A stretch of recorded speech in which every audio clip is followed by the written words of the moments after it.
Muchas gracias.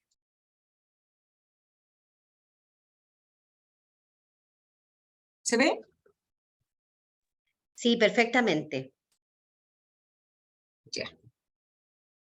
Entonces, buenas tardes, gracias por la oportunidad. Si bien es cierto que con la Esther compartimos algunos temas de la presentación, voy a tratar de avanzar sin repetir demasiado. Entonces vamos a hablar de las ITS bacterianas, no sífilis, y eso significa que, como le hemos contado, las ITS nosotros en Chile las tenemos bajo una norma que se llama profilaxis, diagnóstico y tratamiento de las infecciones de transmisión sexual. Por lo tanto, todos pueden tener acceso a esta norma en la página del ministerio, y esta norma tiene algunas cosas que probablemente de repente a uno no le gustan, pero aunque no nos guste, se debe cumplir. Por eso es muy importante que la tengamos y nos apeguemos a la norma cuando vamos a tratar a los pacientes, porque es lo que hay que hacer y que está respaldado legalmente en caso de tener alguna diferencia con algún paciente, cosa de moda. Bueno, las infecciones de transmisión sexual bacterianas no sífilis, en general las que vamos a tratar son la uretritis, el chancroide y el granuloma venéreo. Los dos últimos los tocó la doctora Santander, así que eso va a ser rápido. Y las uretritis las dividimos según su etiología en gonocócica y no gonocócica. Y en la no gonocócica, la más frecuente, la que la lleva, es la Chlamydia trachomatis, y después viene el Mycoplasma genitalium, que tiene un porcentaje no menor. En cuanto al Mycoplasma hominis y a los ureaplasma, no hay evidencia suficiente para clasificarlos como productores propios verdaderos de ITS. En general acompañan otras patologías o en ciertos casos se podrían considerar, pero en general no hay evidencia suficiente para ello. Si bien es cierto que el ureaplasma parvum es de interés para los neonatólogos, porque se han descrito recién nacidos con compromiso ocular y compromiso pulmonar por el parvum. La uretritis gonocócica, que es producida por la Neisseria gonorrea, hay que saber que el humano es su huésped natural y exclusivo, como la sífilis. Es una bacteria muy lábil al calor, a la temperatura de refrigeración también, y a diversos antisépticos. Es sensible a la desecación, y en condiciones ambientales puede resistir poco tiempo a la exposición al aire. Como patógeno urinario, puede colonizar la superficie de la mucosa del tracto genital, la uretral, rectal, conjuntival, la faringe también, y también puede crecer in vivo y evadir la respuesta inmune del huésped. Tiene una habilidad bastante grande, pero también puede en algunas personas ocasionar patologías más serias, como son las inflamaciones pélvicas y la sepsis. En cuanto a la parte de bacteriología, una bacteria que es aeróbica, es gram negativa, se dispone en pares, que nosotros llamamos el diplococo gram negativo intracelular, es lo más característico, y es una bacteria que es inmóvil. Bueno, es una bacteria muy, muy antigua, ya estaba mencionada en el Antiguo Testamento. Galieno le puso el nombre de gonorrea, que era como semilla, salía flujo, perdón, pero me están golpeando la puerta. Corriendo, que me puede abrir. ¿Ya? Y Albert Neisser fue el que la describió en 1879, cuando nosotros estábamos en la época de la Guerra del Pacífico. Tiene una distribución que es mundial, su prevalencia es variable, de preferencia jóvenes, personas de bajo nivel socioeconómico, mayor en las residencias en donde hay grandes ciudades, múltiples parejas sexuales, los solteros y separados también tienen más riesgo, los hombres que tienen sexo con hombres tienen mayor riesgo que los heterosexuales, el no uso de las barreras, y también en los centros de reclusión. Son factores de riesgo. Los factores de riesgo, ¿cierto?, van a ser distintos en hombres y en mujeres. El riesgo de contagio sin protección sexual, sin protección sexual, sin condón o sin preservativo, en los hombres entre el 20 y el 50, en las mujeres llega hasta el 90, y las personas que tienen la bacteria y cursan asintomáticos son mucho más frecuentes en el caso de las mujeres que en los hombres. La faringe y las rectales habitualmente también son asintomáticos, siendo que hay algunos rectales que son bastante sintomáticos, pero en general son asintomáticos. Las complicaciones son menos frecuentes en los hombres que en las mujeres. La Neisseria tiene una capacidad que realmente es extraordinaria, sumamente extraordinaria, para presentar mutaciones genéticas, ya que al mutar destruye o modifica el antimicrobiano por medio enzimático, reduciendo también la afinidad con los antimicrobianos, y es una bacteria, ¿verdad?, que va adquiriendo así determinantes cromosómicos de resistencia, y nosotros teníamos en los años 40 la sulfa, y que rápidamente a los 4 años más o menos ya se hizo resistente. Después empezamos con la penicilina procaína, después la tetraciclina, también hubo resistencia, después nos pasamos al ciprofloxacino, 2007 resistencia, y después pasamos actualmente la ceftriaxona y la cefixima, que ya el año 2000 en Japón habían cepas resistentes. Nosotros en Chile afortunadamente por el momento no tenemos cepas resistentes, por eso que es muy importante que sepamos tratarlo, que lo hagamos bien, que lo hagamos con el antibiótico que corresponde y en las dosis que corresponde. Entonces, esta capacidad de mutación genética es lo que le permite ir adquiriendo resistencia. Recordarse que la uretritis gonocócica y en general todos los tipos de gonorrea tienen una vigilancia que es universal, y eso significa que es obligatorio hacer una notificación diaria. Para eso tenemos el EpiVigila. Y tal como decía la doctora Santander, junto con la sífilis y otras ITS, esto en los últimos años ha ido en aumento. El 2019 ahí no está completo en este gráfico, pero son infecciones de transmisión sexual que van acompañadas, habitualmente no son, uno podría verlas no únicas, siempre hay que sospechar que puede haber otra, y van en ascenso. Ustedes ven que los hombres, ¿cierto?, tienen un ascenso entre el 2010 y el 2019 no menor, y el caso de las mujeres también. Se da principalmente en las personas jóvenes. Ustedes pueden ver ahí el gráfico, que las personas jóvenes a partir de los 15 tienen con mayor frecuencia posibilidad de adquirir esta patología por sus propias conductas. No es menor, y hay que tener en cuenta que las gestantes también tienen un riesgo que ha ido en aumento. Y esto por lo que significa contagiar al recién nacido, especialmente cuando pasa por el canal del parto. En el caso de los hombres, hay un periodo de incubación promedio entre 1 a 10 días, si bien es cierto el promedio que manejamos entre 5 a 10 días.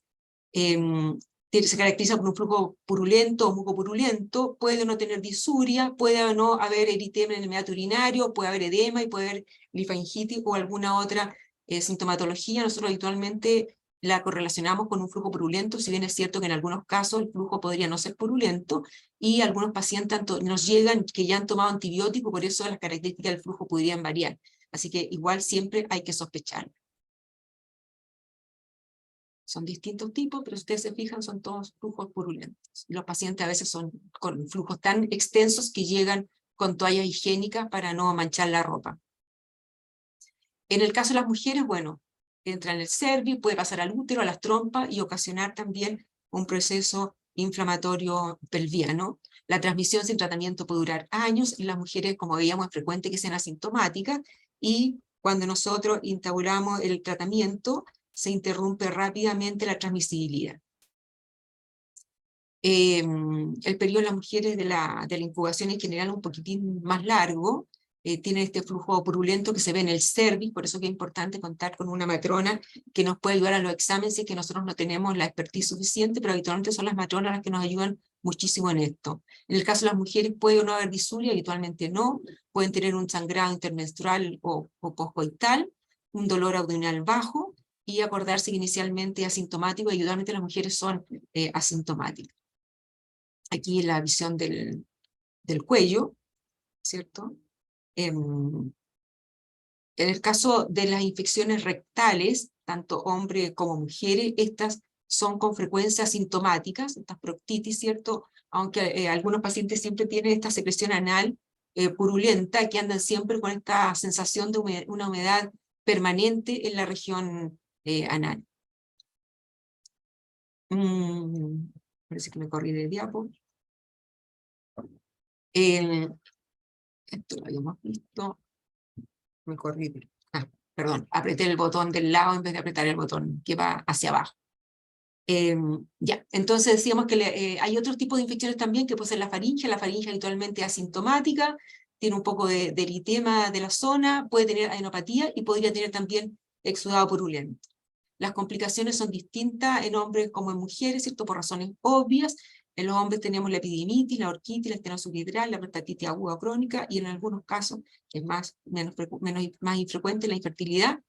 Y en las mujeres tenemos el dolor pélvico crónico, las infecciones pelvianas, infertilidad, los embarazos ectópicos y la bartolinitis como cosas más locales.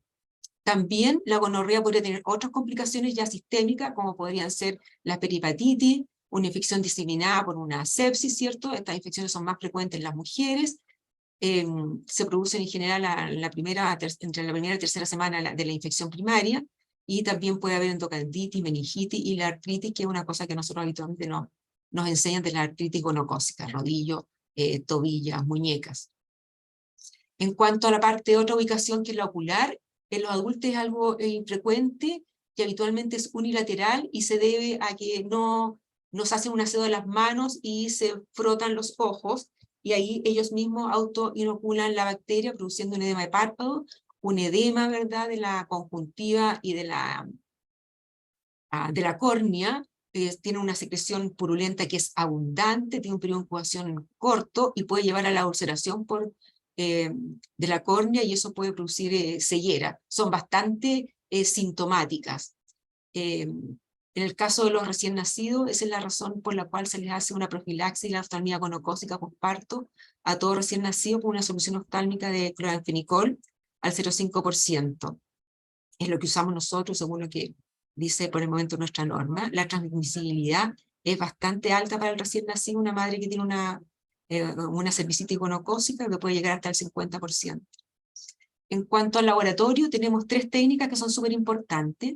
Una es la tinción de Gram, después tenemos el cultivo, y actualmente tenemos la PCR para ITS, que es la que nos produce un gran alivio en el sentido de poder confirmar la parte etiológica.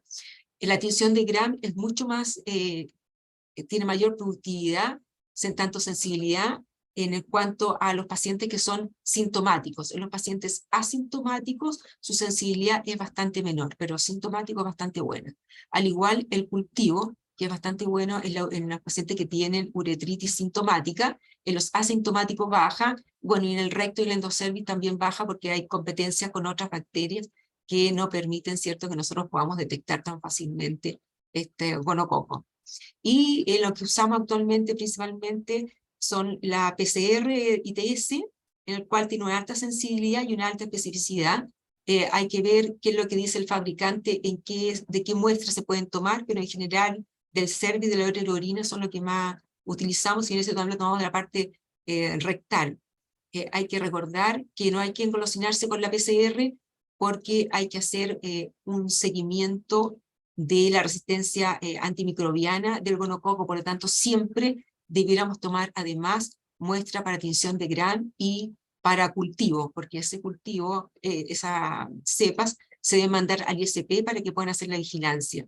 Así que no significa que tengamos una PCR-TS, no significa que no tengamos que hacer las otras técnicas.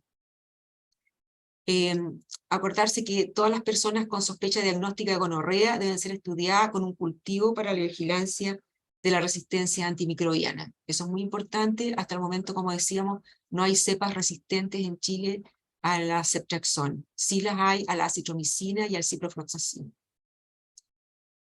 ¿Cómo hacemos el diagnóstico? Bueno, en el hombre, con una secreción uretral purulenta, con una tensión grande de diplococos gram negativos intracelulares, eso para nosotros es característico, tengamos o no tengamos una PCR, y también nos ayuda si hay un contacto sexual con un caso confirmado y tiene esta secreción uretral purulenta.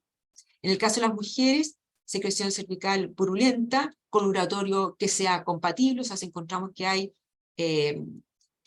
gonococo intracelulares, o en el caso del cultivo, y como digo, tiene mucho menos rendimiento, pero también nos sirve el caso de un contacto sexual con un caso confirmado de gonorrea, y bueno, si tenemos una PCR. En los hombres y mujeres, la secreción rectal mucosa o purulenta, y que además tenga un laboratorio compatible, como podría ser un cultivo o podría ser una PCR.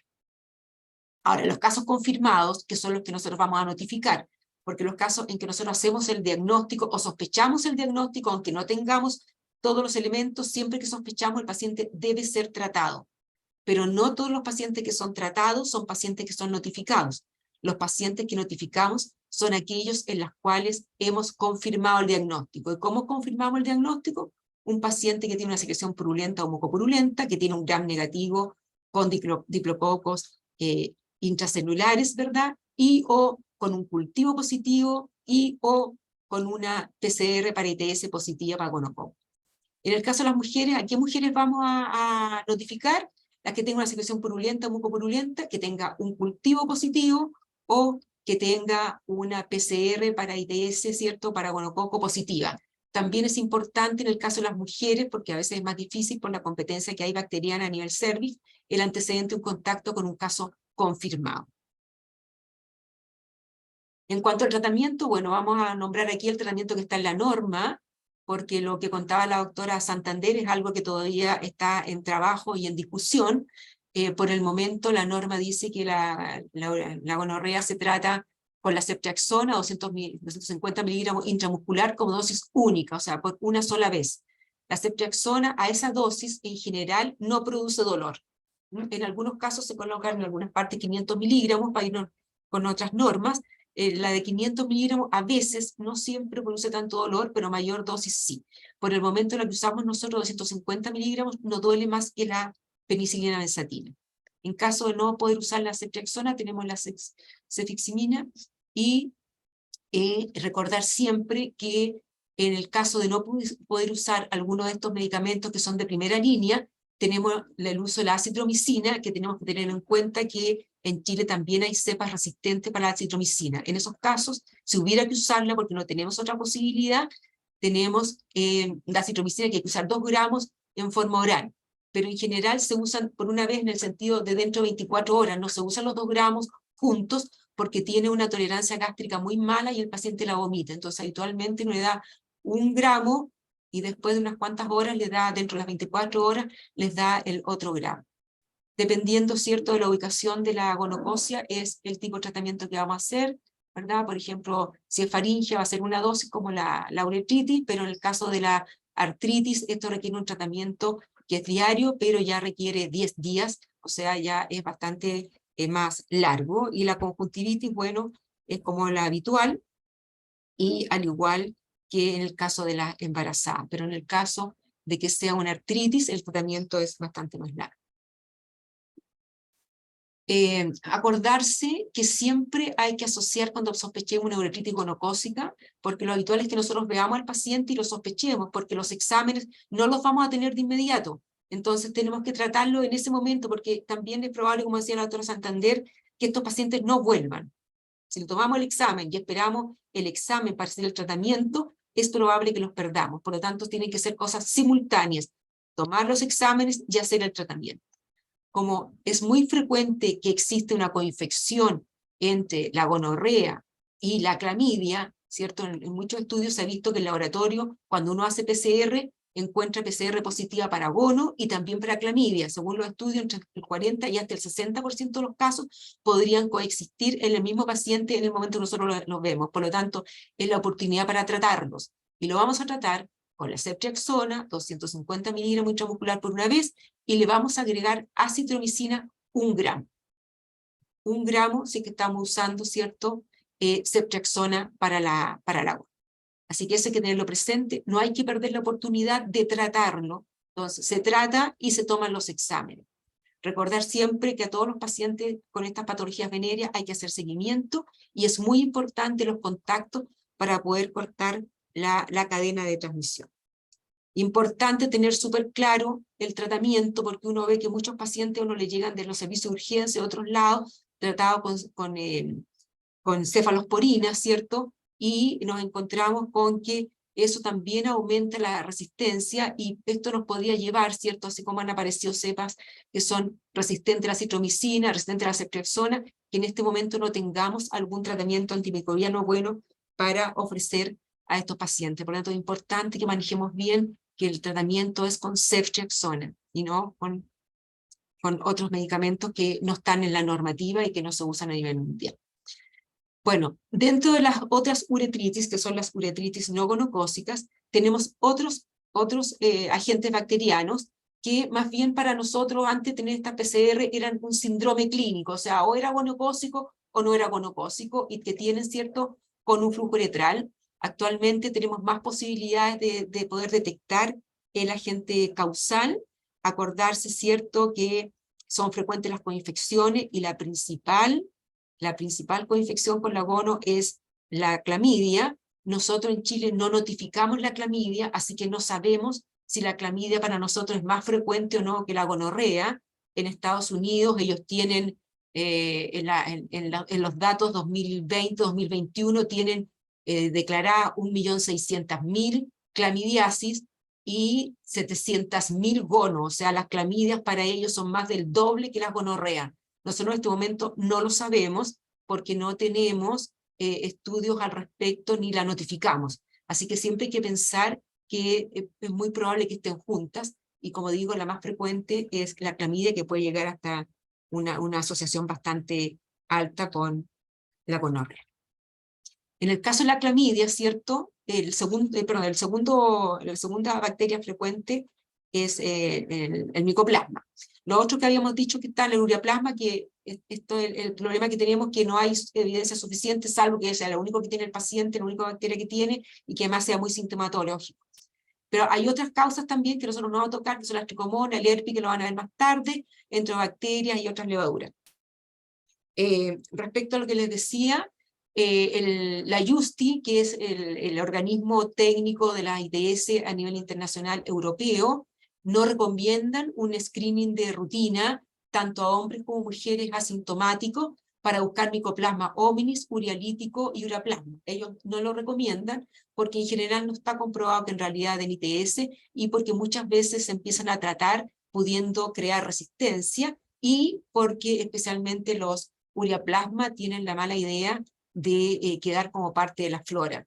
Entonces uno ya no sabe si está colonizado o no, y eso va a causar mayor riesgo de resistencia si uno insiste en tratarlo. Por el momento, como digo, no hay evidencia suficiente para decir que ellos per se son capaces de producir una ITS.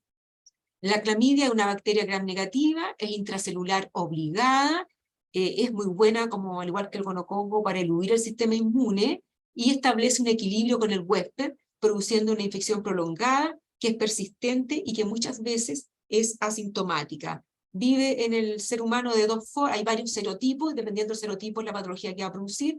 En el caso de la uretritis, tiene dos formas, una forma que es intracelular y la otra que es extracelular. La extracelular es la que es capaz de infectar.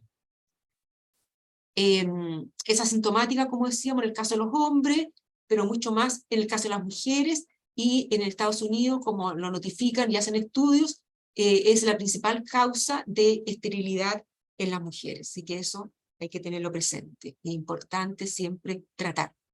El periodo de incubación promedio entre 7 a 21 días. En los hombres una descarga uretral que es escasa, mucosa, y a veces ni siquiera la tiene, solamente tiene un poco de molestia, disuria, un pequeño eritema en el meato urinario, y un pequeño dolor pueden tener en el cuerpo del pene, pero habitualmente las pacientes consultan porque tienen un poco de flujo, que es un flujo más bien translúcido, aunque a veces podría ser purulento, ¿verdad? Y por las molestias urinarias que tienen cuando van a orinar. En el caso de las mujeres, tienen esta descarga cervical, que puede ser mucosa purulenta, que pueden también presentar eritema en el orificio del cuello uterino. El cuello se ve friable y sangra fácil.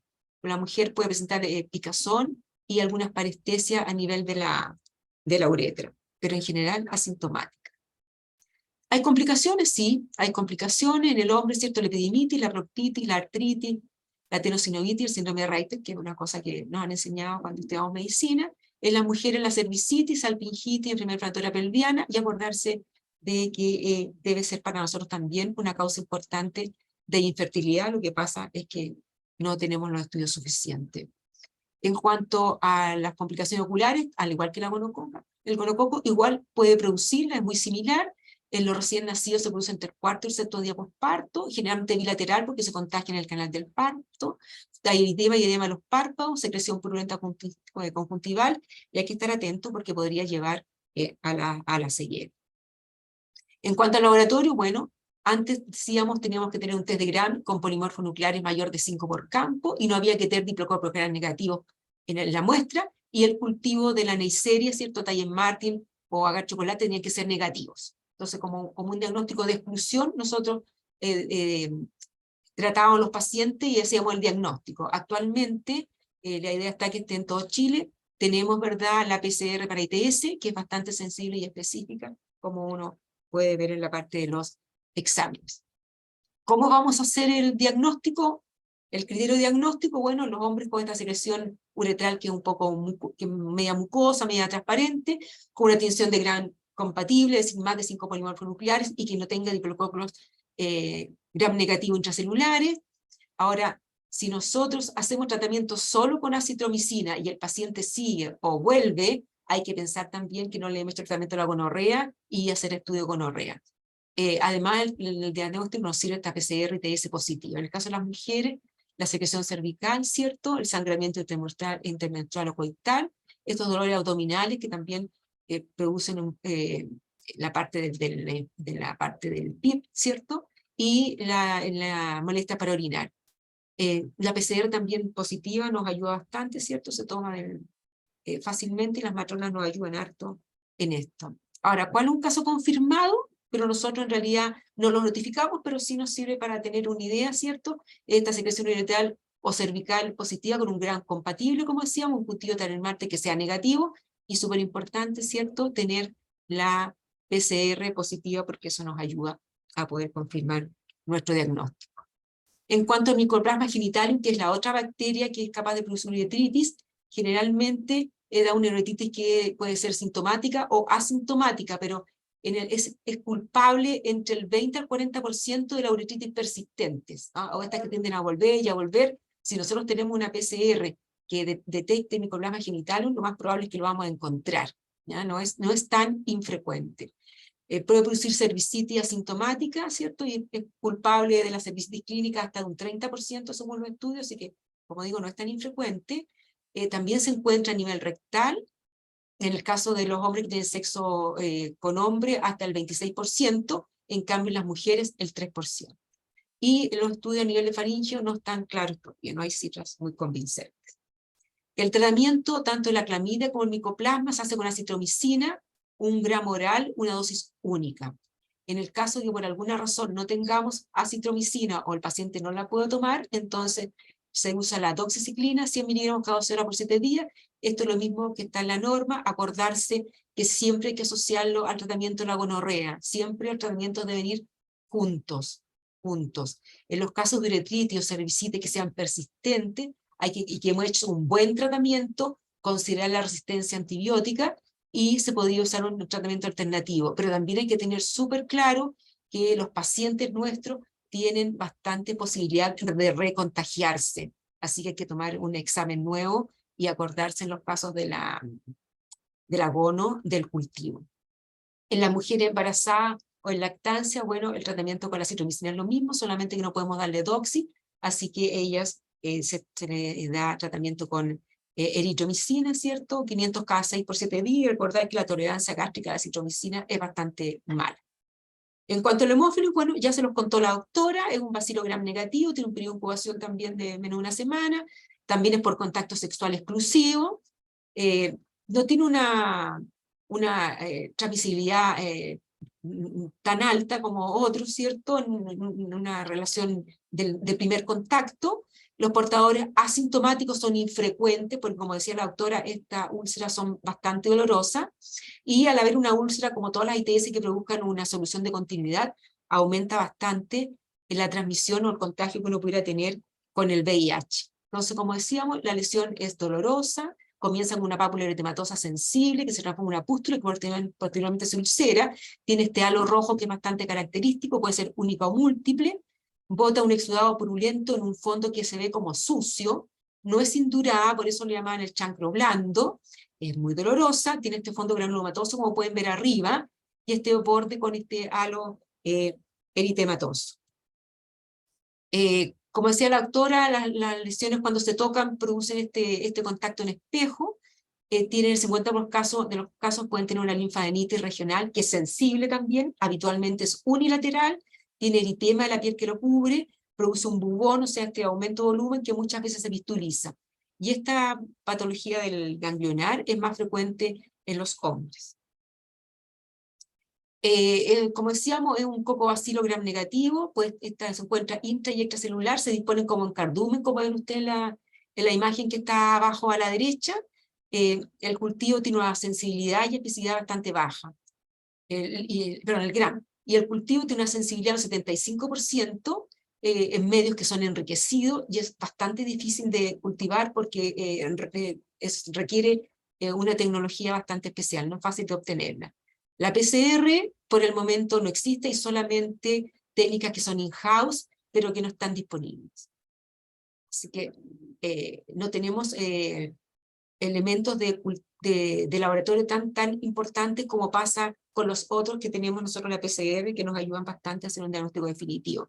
Como le decía la doctora, ¿cierto? Tienen una adenopatía, en este caso, en un lado tienen que es unilateral, pero en la foto de la izquierda tienen que también está empezando en el lado izquierdo, tienen estas lesiones en la piel que son bastante dolorosas. Los criterios diagnósticos en general se hacen como les decía, en la clínica y por exclusión. El CDC nombra 3 criterios. 1, más úlceras dolorosas, más adenopatía. Además, que el paciente no tenga sífilis, ni por clínica ni por serología, y además que el paciente no tenga herpes por clínica y por examen en laboratorio. O sea, es más bien en estos casos un diagnóstico de exclusión y es más bien clínico. En cuanto al tratamiento, bueno, como decíamos, la acitromicina, entonces única por una vez, y la ceftriaxona, 200 miligramos, 250 miligramos intramuscular por una sola vez. Acordarse siempre de la enfermedad venérea, del seguimiento del paciente y de los contactos. Estas 2 patologías son más frecuentes para nosotros en los pacientes extranjeros. Yo no he visto nunca en un chileno. En los que he visto son siempre en extranjeros que tienen una mayor posibilidad en otras regiones donde hay una mayor incidencia y prevalencia de esta patología. Entonces el linfogranular venéreo también es producido por la clamidia tracheomatis, pero por un grupo especial, un serotipo especial, el L1, el L2 y el L3, que entre sí se pueden diferenciar en forma más bien académica. Si bien es cierto, el L2A ha tenido una importancia en los últimos años en los pacientes HCH por las infecciones rectales y todas las inflamaciones pelvianas que eso conlleva. Como decíamos, un bacilo gram negativo, intracelular obligado, un periodo de incubación un poquito más largo, puede ser hasta de un mes, con una alta tasa de coinfección con sífilis y VIH. ¿Ya? Eso es súper importante. La transmisión es exclusiva sexual y en Europa a base principalmente de los HCH, que son los estudios que ellos han hecho. El sitio de inoculación, ¿cierto? Puede ser genital, rectal, aunque podría estar en la uretra y la cervix, pero genital y rectal son los principales. Empieza con una pápula no dolorosa, que es ulcera, es una lesión autolimitada, desaparece rápidamente, dura entre 7 y 10 días. Generalmente el 50% de los casos pasa inadvertido en los pacientes, como decía la doctora Santander, todas estas patologías que curan rápido la lesión genital, los hombres siempre lo asocian con que se pasaron a llevar con el cierre del pantalón, y yo no tengo una enfermedad venérea porque como esa lesión que tuve se me cerró sola, entonces es porque me pasé a llevar con el pantalón. Son más frecuentes en el surco polar prepucial y en el caso de las mujeres la pared vaginal posterior. Tiene una segunda etapa, ¿cierto? De una vez que ya están en la piel, que es la parte de la adenopatía, ¿cierto? Que aparece entre las 2 y las 6 semanas, una adenopatía sensible, dolorosa, que va a ser unilateral, ¿cierto? En el caso del 33% de los pacientes, estas lesiones se erosionan y se ulcerizan, son adenopatías duras y eritematosas. También pueden ocasionar proctitis, que es mucho más frecuente en los hombres que tienen sexo con hombres, ¿cierto? Pueden tener también en estos casos estas personas linfonodos abdominales, pelviano y dolor, que es lo que decíamos y es lo que hubo como una racha en Europa hace pocos años. En el caso de las proctitis pueden tener compromiso del estado general, ¿cierto? En el caso de las mujeres, compromiso del recto, la vagina alta, sin tratamiento, produce cicatrices, fibrosis, obstrucción linfática. Estas fístulas pueden ser rectovaginales, en el caso de las mujeres son bastante complejas, así que hay que tratar de, cuando los pacientes nos consultan por alguna de estas patologías, tratar de llegar al diagnóstico para poder tratarlo a tiempo, y si tenemos dudas razonables o no tan razonable y el laboratorio en que no nos acompañe, igual como decía la doctora Santander, los pacientes ITS deberíamos tratarlos, porque más vale tratarlos de más que tratarlos de menos. Bueno, es endémico, ¿cierto? Hubo esta racha en los hombres que tienen sexo con hombres en Europa en el año 2003 que empezó, que fue una cosa bastante grande y con mucho énfasis y mucha publicidad, porque era muy, muy sintomática. Eh, esta patología a nivel anal o rectal, con patología ganglionar pelviana, compromiso linfático pelviano, es raro en los pacientes heterosexuales. En los hombres que tienen el sexo con hombre, el 25% de los que tienen patología no rectal son asintomáticos, pero en realidad al preguntar o ver tienen esta zona húmeda, este ano húmedo que ellos llaman. La infección por el linfogranuloma genital en los hombres que tienen sexo con hombres es rara, es más frecuente en la región anal. La región rectal versus la genital tiene una diferencia bastante, ¿cierto? Es más frecuente la rectal 15 veces más que la genital en los hombres que tienen sexo con hombres. En cuanto al laboratorio, bueno, tenemos la inmunofluorescencia directa que ya prácticamente la hemos dejado atrás debido a que contamos con esta PCR para la clamidia, ¿cierto? Donde podemos saber si es positiva o negativa. Ahora en los casos para estudios académicos podemos tratar de buscar el serotipo y secuenciar el DNA para ver qué tipo es en los casos de estos rectales, que en realidad en Chile nosotros no tenemos la tecnología y lo que nos importa más bien es saber si tiene o no tiene. El resto ya es más bien académico por el momento. Vamos a confirmar el caso porque tenemos una etnia compatible y porque nuestra PCR es positiva. Este es un caso nuestro de un paciente jamaiquiano que ya no tenía la lesión genital y llegó a nosotros con la primera foto del lado izquierdo. Empezamos el tratamiento y resultó que a la semana llega con que esta adenopatía, ¿cierto? Ya tenía una zona más blandita, ¿cierto? Más renitente, y de ahí yo le hice una punción, que es la que ven ustedes abajo, que es una punción purulenta, y se mandó a PCR, y la PCR fue confirmado que tenía una clamidia, por lo tanto el diagnóstico clínico para nosotros era, pero lo confirmamos con la PCR, con la punción ganglionar. El tratamiento, entonces, para estos casos es de preferencia la doxiciclina, 100 miligramos oral cada 12 horas por 21 días. También tenemos la citromicina por 3 semanas, y en los casos que no se pudiera, tenemos una tetraciclina. Pero hay que tener súper presente que el tratamiento se debe mantener en pacientes VIH y en todo paciente que no haya remitido completamente hasta la remisión completa de la lesión ganglionar, porque como les decía, la lesión de la piel, la lesión genital, remite bastante rápido, pero en la parte de la adenopatía no, y el tratamiento se debe mantener hasta que haya regresión de la adenopatía. Recordar que siempre que sospechemos una patología venérea, siempre que la sospechemos aunque no estemos seguros, tenemos que tomar siempre un VRL y un VIH. Nunca perder la oportunidad de tomar un VRL y un VIH. Tenemos que pensar también que es la oportunidad para tomar los exámenes de hepatitis, no olvidar, nunca olvidar, ¿verdad?, que estas personas tienen contacto, y en el caso de los contactos es importante que nosotros le digamos contacto, porque muchas veces los pacientes se refieren a las parejas y dicen, no, mi pareja no tiene, o no, no tengo pareja, porque en realidad para muchas de las personas el contacto es una cosa y la pareja es otra cosa, así que hay que tener bien claro que debemos preguntarle más por los contactos que por las parejas. Tener súper claro que las ITS de este tipo coexisten, acordarse que el aumento del gonococo, ¿cierto?, que es la segunda ITS en Estados Unidos, va parejita con el aumento de la sífilis. A los estadounidenses la sífilis en los últimos años lo ha aumentado un 32%, al igual que, como decía la doctora Santander, un 32% lo ha aumentado la sífilis congénita, o sea, van parejito. Recordar también que en medicina la principal causa de los errores es por falta de anamnesis y examen físico, más que por la falta de conocimiento. Recordar siempre la anamnesis y el examen físico son muy importantes. Recordar con los pacientes, ¿verdad?, la protección importante, intentar tener pareja estable y, muy importante, el autoexamen. Muchas gracias. Muchas gracias, doctora.